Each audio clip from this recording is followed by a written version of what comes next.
नमस्कार, मैं डॉक्टर वीरेंद्र शुक्ल। टेट संस्कृत की कक्षा में आपका स्वागत है। आइए आज देखते हैं। आज हम पढ़ते हैं कारक और विभक्ति।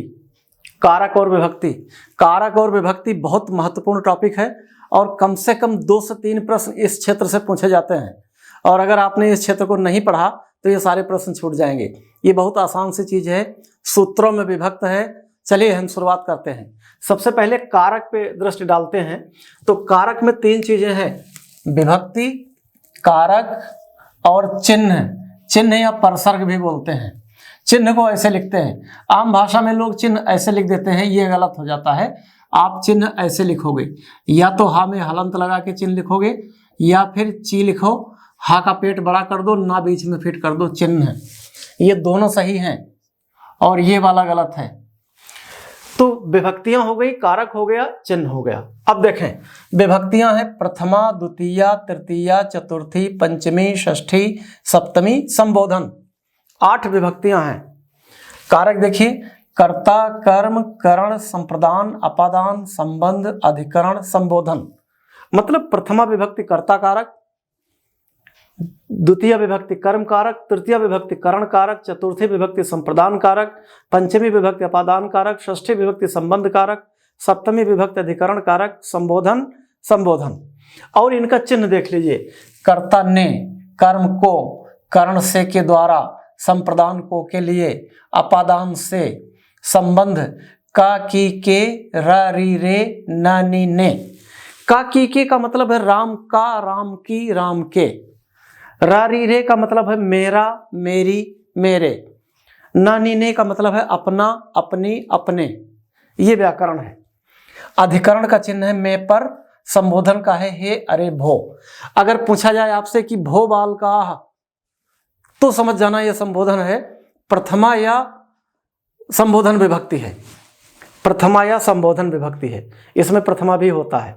अधिकरण में पर, हिंदी में आपने पढ़ा होगा कि बंदर डाल पर बैठा है, आधार मिल गया। चिड़िया डाल पर बैठी है, या बिल्ली चटाई पर बैठी है, तो जहां में पर आ गया वहां अधिकरण कारक हो गया। अपादान बहुत इंपॉर्टेंट है, से अलग होना।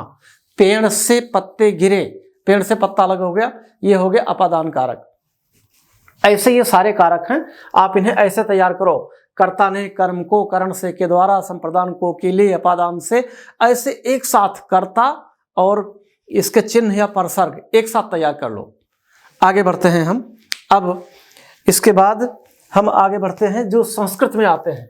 हमें पढ़ना है संस्कृत में मूल रूप से, और संस्कृत में थोड़ा सा मुश्किल है, लेकिन जब आपने पढ़ने की ठान ली है तो कोई मुश्किल नहीं है। मेरे साथ पढ़ते रहिए और हम सूत्रों के माध्यम से पढ़ेंगे। प्रमुख सूत्र हैं। सबसे पहला सूत्र है हम प्रथमा विभक्ति देखते हैं। प्रथमा विभक्ति। अब प्रथमा विभक्ति में 2-3 सूत्र आएंगे। नंबर 1, स्वतंत्र कर्ता। इसका मतलब होता है कि कर्ता स्वतंत्र होता है। कर्ता, काम करने वाले को कर्ता कहते हैं। कर्ता हमेशा स्वतंत्र होता है। जैसे रामः पठति, वाक्य ऐसे दिया जाएगा और पूछा जाएगा कि ये कौन सी विभक्ति है, तो रामः पठति, राम पढ़ता है, आप तुरंत मार दीजिएगा स्वतंत्र कर्ता, मतलब कर्ता स्वतंत्र होता है। तो पहला सूत्र ये हो गया। दूसरा सूत्र इसी का, प्रथमा विभक्ति का, प्रातिपदिकार्थ लिंग परिमाण वचन मात्रे। प्रातिपदिकार्थ लिंग परिमाण वचन मात्रे और प्रथमा लगा लीजिए आगे, जिससे आपको याद रहे। ये एक सूत्र है। देखिए थोड़ा लंबा सा सूत्र है। प्रातिपदिकार्थ लिंग परिमाण वचन मात्रे प्रथमा। अब इनका हम एनालिसिस कर लेते हैं। पहला शब्द है इसमें प्रातिपदिक। प्रातिपदिक नाम, जैसे रामः, जैसे कृष्णः, और जैसे वृक्षः, पशवः, गौतमः, ये सब प्रातिपदिक में आते हैं। कुछ संज्ञाएं, कुछ नाम, ये सब प्रातिपदिक इन्हें कहा जाता है व्याकरण की भाषा में। तो प्रातिपदिक हो गया, लिंग, संस्कृत में लिंग ऐसे लिखते हैं, अंग बना के लिंग लिखते हैं। लिंग का मतलब है कि नर नारी, मतलब स्त्रीलिंग पुल्लिंग नपुंसक लिंग, तटः तटी तटम ये। और परिमाण का मतलब नाप तौल, तो इसमें आएगा द्रोणो व्रीहि, अंजलि भर। शेर में भी परिमाण का मतलब नाप तोल की इकाई जहां आ जाए। और वचन एक, दो, बहवह आदि। अब देखें, सूत्र है प्रातिपदिकार्थ लिंग परिमाण वचन मात्रे प्रथमा। मतलब जहां प्रातिपदिक आए, लिंग आ जाए, परिमाण आ जाए, वचन आ जाए, वहां प्रथमा विभक्ति होती है। सूत्र का मतलब यह है। अब प्रातिपदिक में राम कृष्ण वृक्ष पशु गौतम ये सब आ जाए, लिंग में नर नारी तटः तटी तटम आ जाए, द्रोणो व्रीहि आ जाए, ये परिमाणवाचक है। वचन में एक दो बहवह इस तरह आ जाए, वहां प्रथमा विभक्ति होती है। और इसका तीसरा सूत्र है संबोधने चा। संबोधने चा मतलब संबोधन में प्रथमा विभक्ति होती है। अब संबोधन में जैसे कोई वाक्य आ जाए कि भो राम, अब ये हो गया प्रथमा विभक्ति। या भो बालकाः उत्तिष्ठ, हे बालक, हे बालकों उठो, संबोधित किया जा रहा है। यहां हो गया संबोधने चा के अंतर्गत प्रथमा विभक्ति। ऐसे वाक्य आएगा भो बालकाः उत्तिष्ठ, हे बालक उठो, उत्तिष्ठत कर लीजिए इसे, हे बालकों उठो। पूछेगा कि इसमें कौन सी विभक्ति है, तो आप सीधे लिखेंगे इसमें प्रथमा विभक्ति है। तो ये प्रथमा के तीन सूत्र हुए, स्वतंत्रा कर्ता, प्रातिपदिकार्थ लिंग परिमाण वचन मात्रे प्रथमा, संबोधने चा। कि कर्ता स्वतंत्र होता है, प्रातिपदिक हो, लिंग हो, परिमाण हो, वचन हो, इन सब में प्रथमा विभक्ति का प्रयोग होता है। और संबोधन में प्रथमा विभक्ति का प्रयोग होता है। अब आगे बढ़ते हैं द्वितीय विभक्ति। द्वितीय विभक्ति जरा लंबी है, तो इसे गौर से देख लीजिएगा। द्वितीय विभक्ति में कई सूत्र हैं, मैं आपको वो सारी चीजें बताऊंगा जो आपके लिए इंपॉर्टेंट है। द्वितीय विभक्ति,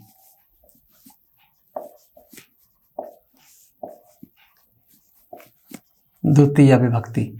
अब इसके महत्वपूर्ण जो पहला सूत्र है वो कर्तु रीप सित, कर्तु रीप सित सित तमम, ऐसे लिखेंगे। कर्तु रीप सित तमम कर्मम,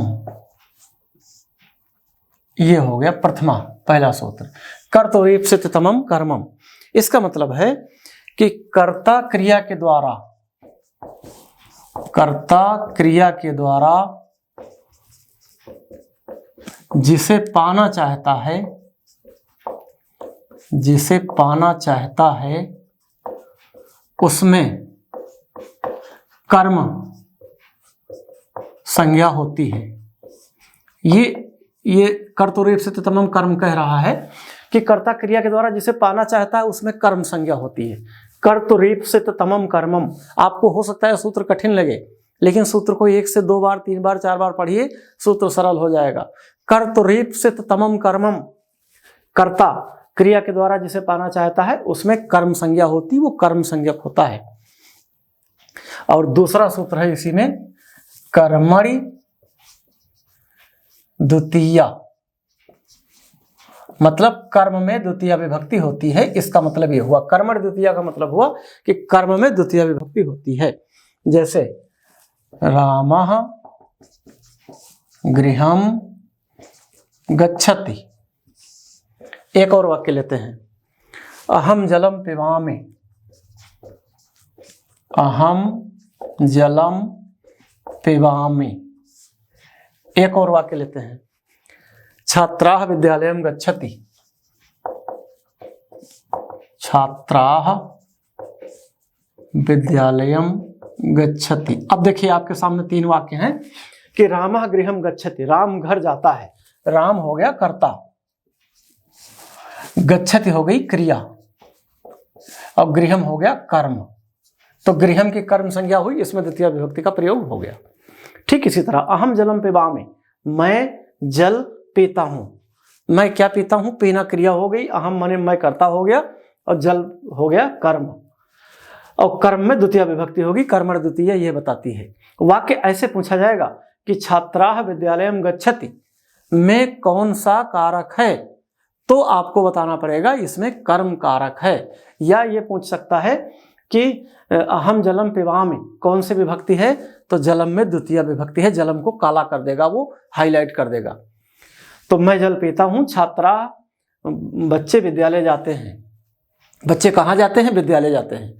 कर्ता के कार्य का फल जिस पर पड़ता है उसे कर्म कहते हैं। तो बच्चे कहाँ जाते हैं, बच्चे विद्यालय जाते हैं, इसलिए विद्यालयम इसकी कर्म संज्ञा हुई, जलम की कर्म संज्ञा हुई, और गृहम की कर्म संज्ञा हुई। तीसरा सूत्र देखते हैं। तीसरा और सूत्र है अकथितम च। अकथितम च ये एक बड़ा सूत्र है, अकथितम च। इसमें 16 धातुएं आएंगी, और 16 धातुओं में कौन सी हैं कि दुह, याच, पच, दंड, रुध, प्रक्ष, जी, मथ, मुषाम। दुह, याच, पच, दंड, रुध, प्रक्ष, ची, ब्रू, ची रह गया, ची, ब्रू, जी, मथ, मुषाम, कर्मयुक, अकथितम, यथा स्यात्, नि, ह्री, कृष, वहाम। ऐसे देखो सब में हलंत होगा, अगर कहीं मुझसे छूट जाए तो आप हलंत लगा लेना। रुद्ध में हलंत नहीं लगा, प्रक्ष, जी, मथ, मुषाम, ची, ब्रू। अब देखें एक ये पूरा श्लोक बन गया। 16 धातुएं आपको ऐसे नहीं याद होगी, एक श्लोक के शक्ल में आपको याद हो जाएंगी। देखिए दुह, याच, पच, दंड, रुद्ध, प्रक्ष, ची, ब्रू, ब्रू, जी, मथ, मुषाम, कर्मयुक, स्यात्, अकथितम। कर्मयुक, स्यात् और रह गया बीच में, कर्मयुक, स्यात्, अकथितम, यथा स्यात्, निह्री, कृष, वहाम। तो दुह, याच, पच, दंड, रुद्ध, प्रक्ष, ची, ब्रू, शास, जी, मथ, मुषाम। ची, ब्रू, शास ये है। दुह, याच, पच, दंड, रुद्ध, प्रक्ष, ची, ब्रू, शास, जी, मथ, मुषाम, कर्मयुक, स्यात्, अकथितम, यथा स्यात्, निह्री, कृष, वहाम। ये 4 यहां बच गई, और ये पहली लाइन पूरी ये धातुएं हो गई। तो इतनी धातुएं जहां आएंगी वहां सब में कर्मकारक द्वितीय विभक्ति होगी। दुह माने दोहना, याच माने मांगना, पच माने पचाना, दंड माने दंड देना, रुद्ध माने रोकना, प्रक्ष माने पूछना, ची माने चुनना, ब्रू माने बोलना, शास माने शासन करना, जी माने जीतना, मथ माने मथना, मुषाम माने चुराना। अलग अलग ये धातुएं हैं, क्रियाएं हैं। नी माने ले जाना, ह्री माने हरण करना, कृष माने जोतना, वहाम माने वहम करना, वहन करना। तो ये 16 धातुएं हैं, और इन 16 धातुओं में सब में कर्मकारक होता है। अब 1-2 धातुओं का उदाहरण हम ले लेते हैं कि कैसे होता है। कि ग्वाला, दुग्धम, दोग्धि, ऐसे वाक्य आएगा, और पूछेगा कि इसमें कौन सा कारक है, तो आप दुह धातु से दोग्ध रूप बना है, इसलिए तुरंत समझ जाइएगा कि इसमें अकथितम च धातु से वे 16 धातुएं हैं, और इसमें द्वितीय विभक्ति है। इन 16 धातुओं को आपको याद करना है। दुह, याच, पच, दंड, रुद्ध, प्रक्ष, ची, ब्रू, शास, जी, मथ, मुषाम, कर्मयुक, स्यात्, अकथितम, यथा स्यात्, नि, ह्री, कृष, वहाम। मैंने एक श्लोक दे दिया है आपको, इस श्लोक को 3-4 बार पढ़िए, अपने आप याद हो जाएगा। और याद कीजिएगा उसमें कि अगर इन 16 धातुओं में से कोई आया है तो वो अकथितम चा के अंतर्गत द्वितीय विभक्ति में आएगा। अगला सूत्र लेते हैं हम। अगला सूत्र है, चौथा सूत्र है अधि सींग स्था साम कर्म। ये सूत्र देखिए कि अधि सींग स्था और आस। देखो इसमें 3 धातुएं छिपी हैं, सींग स्था और आस। धातु के साथ अगर कहीं अधि लग गया तो ये द्वितीय विभक्ति हो गया या कर्म कारक हो गया। ये है, देखिए कि सूत्र का नाम है अधि सींग स्था साम कर्म। मतलब सींग स्था और आस के साथ अगर अधि पहले आ गया तो द्वितीय विभक्ति कर्म कारक हो जाएगा। जैसे एक उदाहरण देखिए, राजा सिंहासनम अधि तिष्ठति। राजा सिंहासनम अधि तिष्ठति, तिष्ठति। ये एक और उदाहरण आपको देता हूं, मुनि शिलाम अधिशेते। मुनि शिलाम अधिशेते। एक और उदाहरण देता हूं कि हरि वैकुंठम अध्यास्ते। हरि वैकुंठम अध्यास्ते। अब देखिए 3 वाक्य आपके सामने हैं। राजा सिंहासनम अधितिष्ठति, मुनि शिलाम अधिशेते, हरि वैकुंठम अध्यास्ते।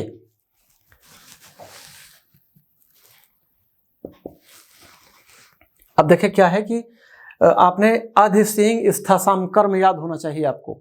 अधि सींग स्थासाम कर्म याद होना चाहिए आपको। तो अगर किसी धातु के आगे अधि लगा है, समझ जाना कर्म कारक है, द्वितीय विभक्ति है। अधितिष्ठति, अधि से ही आपको कंफर्म हो जाए कि ये द्वितीय विभक्ति है। मुनि शिलाम अधिशेते, मुनि शिला पर सोते हैं, ये हो गया।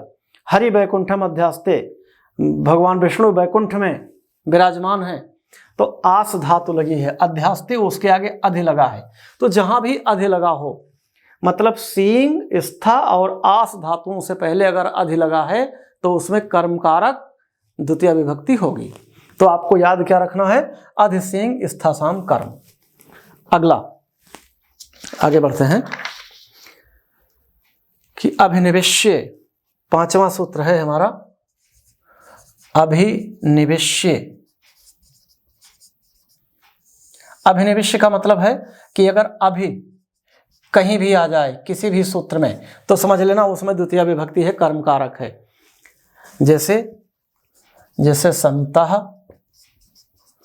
सन्मार्गम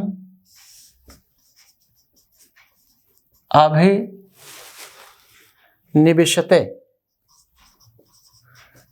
अब ये आ गया संतः। ऐसे वाक्य आपसे पूछा जाएगा कि संतः सन्मार्गम अभिनिवेशते, इसमें कौन सा कारक है, कौन सी विभक्ति है। तो जैसे ही अभि दिखाई पड़े आपको समझ जाना किससे, इस सूत्र से, अभिनिवेश्य से। अभिनिवेश्य द्वितीय ऐसे याद कर लीजिए, समझ जाना कि इसमें द्वितीय विभक्ति कर्म कारक है।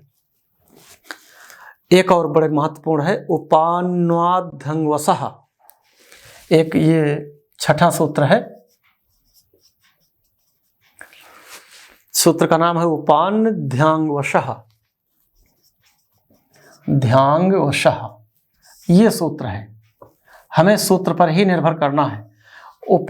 उपान्ध्यांगवशः, इसका मतलब है कि उप अनु अधि आंग आदि उपसर्ग, उप अनु अधि आंग आदि उपसर्ग अगर आ जाए कहीं पर तो भी तुरंत द्वितीय विभक्ति हो जाएगी। और एक जो सबसे महत्वपूर्ण वार्तिक है, मैं उसकी चर्चा करता हूं आपसे, द्वितीय विभक्ति की, जो निश्चित रूप से पूछा जाता है। ये सारी चीजें सूत्रों पर आधारित हैं। मेरी बात एक बार समझ में ना आए तो आप बार बार वीडियो को देख लीजिए, बात क्लियर हो जाए।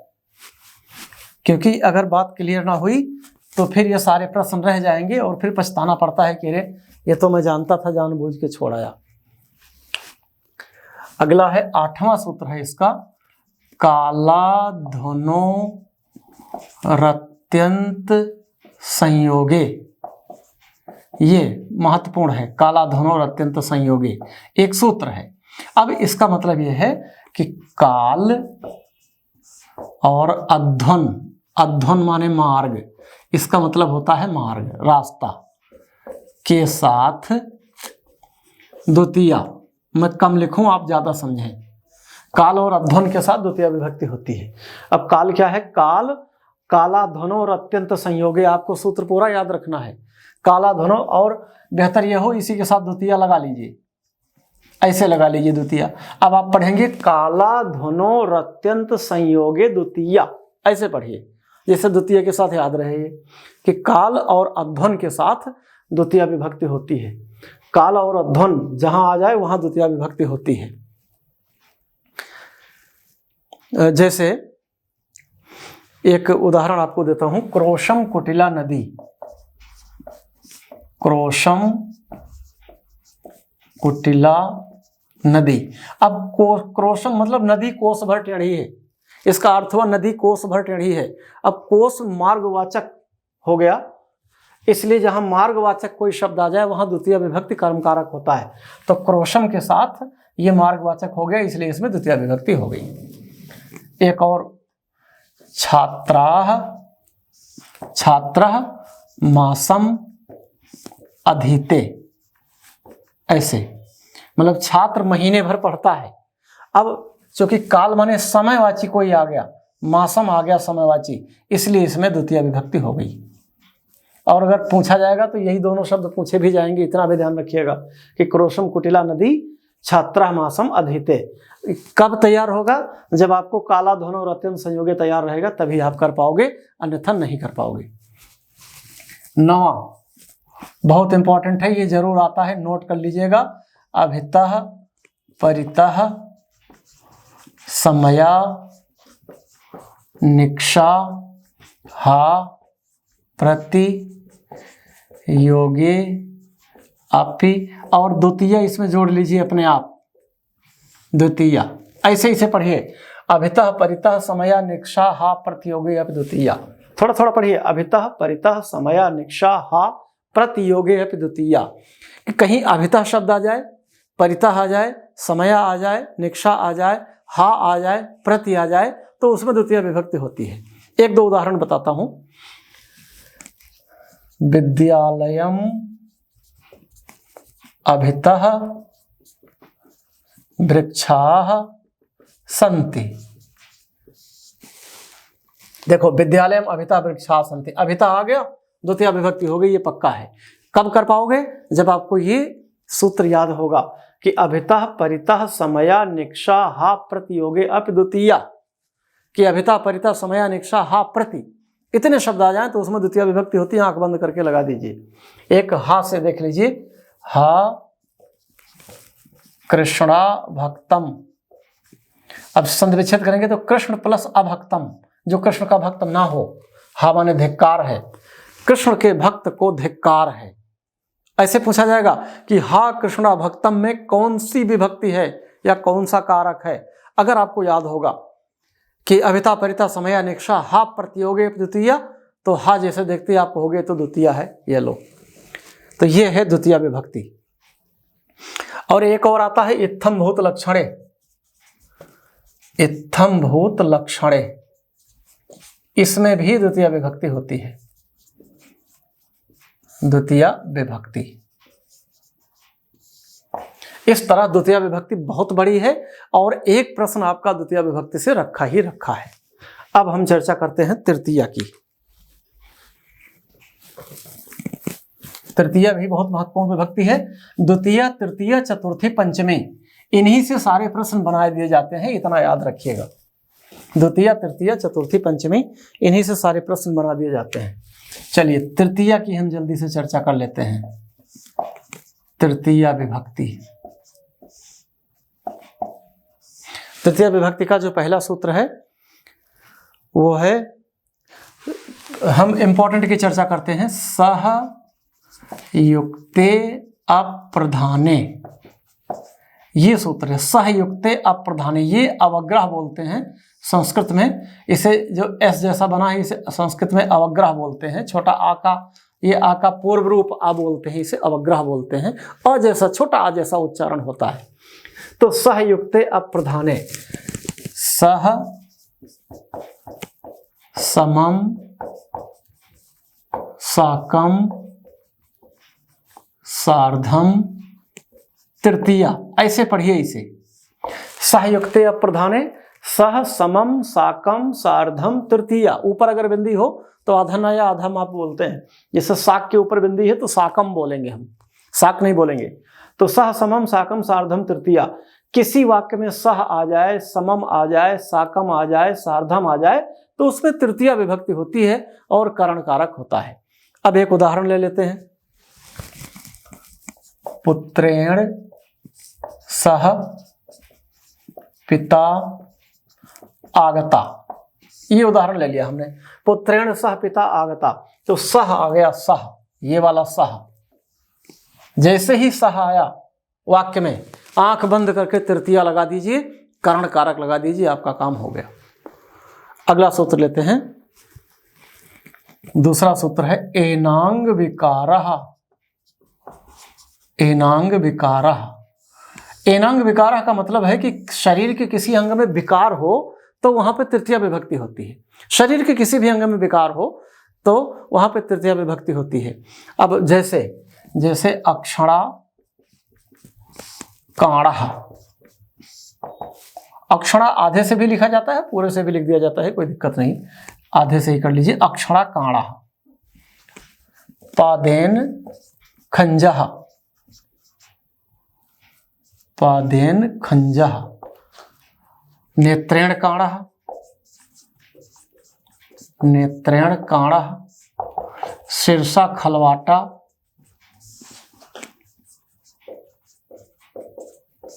मतलब सिर से गंजा, नेत्रों से काना, पैरों से लंगड़ा, आंखों से काना।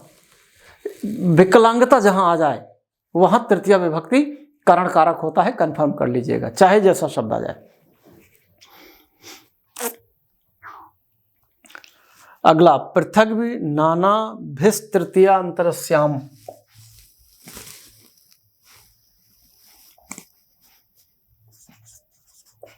पृथक भी नाना भिस तृतीयांतरस्याम, तरस्याम। ये एक लंबा सा सूत्र है। ये कह रहा है पृथक भी नाना भिस तृतीयांतरस्याम, ये है पृथक भी नाना भिस तृतीयांतरस्याम, ये एक सूत्र है। और ये सूत्र कह रहा है कि पृथक बिना और नाना शब्दों के साथ, इसमें पृथक बिना, चतुर्थी विभक्ति देखते हैं। चतुर्थी विभक्ति का पहला सूत्र है कर्मणायम विप्रेति स संप्रदानम। कर्मणायम विप्रेति स संप्रदानम, ये पहला सूत्र है। इसका मतलब ये हुआ कि दान से कर्ता जिसे प्रसन्न करना चाहता है उसमें चतुर्थी विभक्ति होती है। मतलब जहां किसी को कुछ दिया जाता है तो जिसे दिया जाता है उसमें चतुर्थी विभक्ति होती है। जैसे राजा ब्राह्मणाय गाम ददाति, राजा ब्राह्मण को गाय देता है, तो ब्राह्मण को गाय दी जा रही इसलिए ब्राह्मण में चतुर्थी विभक्ति हो गई। सूत्र नंबर 2, सूत्र नंबर 2, रुच्य अर्थानाम प्रियमाणः। रुच्य के अर्थ में चतुर्थी विभक्ति होती है। सूत्र का इतना ही उद्देश्य है। रुच्य जैसे लिखा है रुच्य अर्थानाम प्रियमाणः, कि जहां रुचि आ जाए वहां पर चतुर्थी विभक्ति होती है। जैसे हरे रोचते भक्तिम, रुच धातु का रूप आ गया रोचते, जहां ये रोचते देखिए चतुर्थी विभक्ति लगा दीजिए अपने आप। तो रुच धातु के अर्थ में चतुर्थी विभक्ति होती है। अब तीसरा देखिए, तीसरा सूत्र है चतुर्थी विभक्ति का, क्रोध द्रोह ईर्ष्या असूया अर्थानाम यम प्रतिकोपः। और आगे चतुर्थी, इसे अपने आप जोड़ लीजिए, इसके साथ ही पढ़ते रहिए जिससे आपको चतुर्थी याद होती चले कि क्रोध द्रोह ईर्ष्या असूया अर्थानाम यम प्रतिकोपः चतुर्थी। मतलब क्रोध, द्रोह, ईर्ष्या, असूया तथा जिनके प्रति क्रोध आए उनमें चतुर्थी होती है। ये सूत्र आपको याद रखना है। क्रोध, द्रोह, ईर्ष्या, असूया अर्थानाम यम प्रतिकोपा चतुर्थी, कि जहां क्रोध किया जाए, द्रोह किया जाए, ईर्ष्या हो, असूया हो या जिसके प्रति क्रोध हो उसमें चतुर्थी होती है। जैसे पिता पुत्राय क्रोधयति, तो पिता पुत्र पर क्रोध करता है, तो जिस पर क्रोध किया गया, पुत्र पर क्रोध किया गया, पुत्र में पुत्राय हो गई, चतुर्थी हो गई। ये एक इसकी पक्की पहचान है। दूसरा उदाहरण देखिए, रावण रामाय क्रोधयति, रावण राम पर क्रोध करता है, तो किस पर क्रोध करता है? राम पर क्रोध करता है, रामाय में चतुर्थी हो गई। तो जिस पर क्रोध किया जाए, जिससे द्रोह किया जाए, ईर्ष्या की जाए, असूया की जाए, उसमें चतुर्थी विभक्ति होती है। सीधा सा फार्मूला है। आगे बढ़ते हैं। चौथा सूत्र है स्पृहेरीप्सितः। स्पृहेरीप्सितः का मतलब है कि स्पृहा के अर्थ में चतुर्थी विभक्ति होती है। इच्छा करना। मालाकारः पुष्पेभ्यः स्पृहयति, माली फूलों की इच्छा करता है, तो स्पृहेरीप्सितः, ये जो स्पृहा है ये कहीं आ जाए उसमें चतुर्थी होती है। तो यहाँ स्पृहेत आ गया, इसलिए इसमें चतुर्थी हो गई। अब पांचवा सूत्र लेते हैं। नमः स्वस्ति स्वाहा स्वधा अलम वसट योगा च चतुर्थी। कहीं नमः आ जाए, कहीं स्वस्ति आ जाए, कहीं स्वाहा आ जाए, कहीं स्वधा हो, कहीं अलम हो, कहीं वसट हो, इनके योग में चतुर्थी हमेशा होती है। जैसे गणेशाय नमः, नमः आ गया, चतुर्थी हो गई, आंख बंद करके लगा दीजिए। स्वस्ति आ गया, चतुर्थी हो गई। इंद्राय स्वाहा, चतुर्थी हो गई। हरि अलम, अलम शब्द आ गया, चतुर्थी हो गई। क्यों आया? क्योंकि ये सूत्र है नमः स्वस्ति स्वाहा स्वधा अलम वषट, इनके योग में चतुर्थी होती है। इतने शब्द जहां आ जाए वहां चतुर्थी विभक्ति होती है।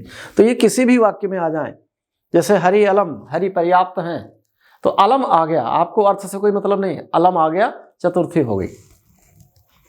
अब पंचमी पर आते हैं। पंचमी विभक्ति कहाँ होती है? पहला सूत्र है ध्रुवम पाए अपादानम, मतलब अलग होने के अर्थ में पंचमी होती है। जहां से कोई चीज अलग हो, अपाय माने अलग होना, तो ध्रुवम पाए अपादानम, इसका मतलब है कि जहां से कोई अलग कोई चीज होती है उसमें अपादान कारक पंचमी विभक्ति का प्रयोग होता है। जैसे सह ग्रामात गच्छति, वह गांव से जाता है, मतलब वो निकल गया, अलग हो गया, तो ग्रामात में पंचमी हो गई। वृक्षात पत्राणि पतंति, पेड़ से पत्ते गिरते हैं, तो पेड़ से पत्ते गिरते हैं, पेड़ से पत्ते अलग हो गए, तो जहां कोई चीज किसी से अलग होती है उसमें पंचमी होती है, इसलिए वृक्ष में वृक्षात हो गया, पंचमी विभक्ति हो गई। दूसरा सूत्र इसका देखिए, जुगुप्सा विराम प्रमादा अर्थानाम उपसंख्यानाम। सूत्र बड़ा है, जुगुप्सा विराम प्रमादा अर्थानाम उपसंख्यानाम, मतलब जुगुप्सा विराम प्रमाद के साथ पंचमी होती है। ये तीन शब्द कहीं भी आ जाएं, जुगुप्सा, विराम और प्रमाद, इनके साथ हमेशा पंचमी विभक्ति होती है। जैसे उदाहरण है पापात जुगुप्सते, पाप से घृणा करता है, तो जुगुप्सा आ गया, आप आंख बंद करके पंचमी लगा दीजिए। अगला सूत्र है पांच इसी का, भीत्रा अर्थानाम भय हेतु, भय और डर के योग में अपादान कारक पंचमी विभक्ति होती है। कहीं भय और डर की बात आ जाए वहां भी अपादान कारक पंचमी विभक्ति होती है। जैसे एक उदाहरण देखिए, शिशु सर्पात बिभेति, शिशु बालक सांप से डरता है, तो सर्पात जिससे डरा जाता है उसमें पंचमी होती है, सर्पात पंचमी विभक्ति हो गई सांप में। और चौथा इसका सूत्र है आख्यातोपयोगे। आख्यातोपयोगे बहुत इंपॉर्टेंट है।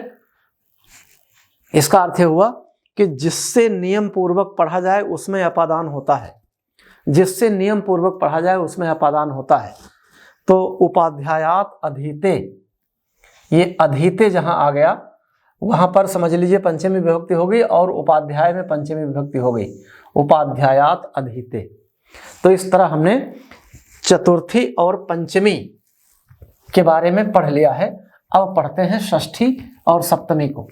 देखो ये थोड़ी कठिन चीजें होती हैं, एक दो बार इनका अभ्यास करना पड़ता है, लेकिन एक दो बार अभ्यास के बाद आपको ये चीज आ जाएगी। एक से ज्यादा बार आप वीडियो देख लीजिए जिससे बात क्लियर हो जाए। अब हम बात करते हैं षष्ठी और सप्तमी पर। देखो जो महत्वपूर्ण विभक्तियां हैं वो आपकी हैं द्वितीय, तृतीय, चतुर्थी, पंचमी और सप्तमी। द्वितीया, तृतीया, चतुर्थी, पंचमी और सप्तमी। लेकिन हमें देखना सबको है, पता नहीं कौन कहाँ से आ जाए, तो हम इस तरह षष्ठी विभक्ति की बात करते हैं। षष्ठी विभक्ति, इसमें पहला सूत्र मिलता है षष्ठी शेषे। षष्ठी शेषे मतलब कि कर्ता कर्म करण संप्रदान अपादान के बाद जो शेष बचता है वो संबंध में आ जाता है। और दूसरा सूत्र है इसका षष्ठी हेतु प्रयोगे। षष्ठी हेतु प्रयोगे कि मतलब हेतु का जहां प्रयोग हो वहां पर षष्ठी विभक्ति होती है। ये वाला हेतु का जहां प्रयोग हो वहां पर षष्ठी विभक्ति होती है। जैसे सह धनस्य हेतो सेवते, वह धन की लालच में सेवा करता है, तो यहां हेतु शब्द का प्रयोग हो गया, इसलिए यहां पर षष्ठी विभक्ति हो गई। एक तीसरा सूत्र और मिलता है षष्ठी च नादरे। अनादर के अर्थ में षष्ठी विभक्ति होती है।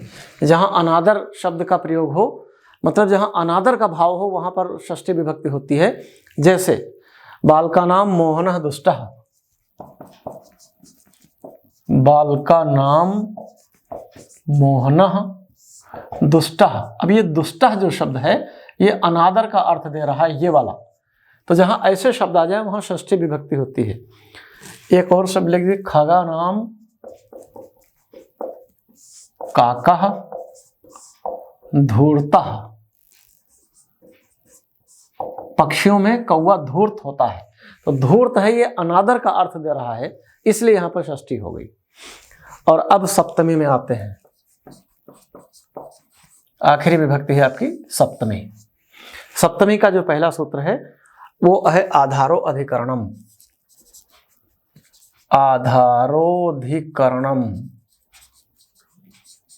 इसका मतलब यह है कि आधार में अधिकरण कारक होता है। आधार में अधिकरण होता है, आधार में अधिकरण होता है। जहां आधार हो वहां अधिकरण कारक होगा, सप्तमी विभक्ति होगी। और होगी कहां कहां? साधो साधु प्रयोगे चा। साधो साधु प्रयोगे चा, ये सूत्र इंपॉर्टेंट है। साधु साधु प्रयोगे चा मतलब साधु और असाधु के अर्थ में सप्तमी विभक्ति होती है। जैसे कृष्णः मातरि साधु, कृष्णः मातरि साधु, मातुले असाधु। अब जहां साधु और असाधु आ जाए वहां सप्तमी विभक्ति होती है, इसलिए यहां पर सप्तमी विभक्ति हो गई। और एक सूत्र और है यतश्च निर्धारणम। यतश्च निर्धारणम, यतश्च निर्धारणम का मतलब यह हुआ कि जहां दो वस्तुओं में तुलना हो वहां पर सप्तमी विभक्ति होती है। जैसे कविषु कालिदासः श्रेष्ठः, कविषु कालिदासः श्रेष्ठः, कवियों में कालिदास श्रेष्ठ हैं, तो जहां तुलना हो गई वहां सप्तमी हो गई। नदीषु गंगा पवित्रतमा, नदीषु गंगा पवित्रतमा, नदीषु गंगा पवित्रतमा, नदियों में गंगा पवित्रतम है मतलब सबसे पवित्र हैं। तो इस तरह जहां दो चीजों में, दो पदार्थों में, दो व्यक्तियों में, दो वस्तुओं में तुलना होती है वहां पर सप्तमी होती है। और उसका सूत्र है यतश्च निर्धारणम। तो इस तरह हमने 6 कारकों का जो इंपॉर्टेंट है, मतलब 8 का अध्ययन कर लिया, लेकिन चूंकि कारकों की संख्या 6 ही मानी जाती है, उसमें संबोधन और संबंध को कारक नहीं माना जाता, क्योंकि इनका सीधा संबंध क्रिया से इनका साक्षात संबंध नहीं होता, इसलिए कारकों की संख्या 6 मानी जाती है। गिनती में लिखने में तो 8 लिखे जाते हैं। और आपकी परीक्षा के लिहाज से जो इंपॉर्टेंट है वो है द्वितीया, तृतीया, चतुर्थी, पंचमी और सप्तमी। उनके अधिकतर महत्वपूर्ण सूत्रों को मैंने लिख दिया है और इनकी व्याख्या की है। और आशा ही नहीं पूर्ण विश्वास है आपको बात समझ में आई होगी। शेष अगली कक्षा में।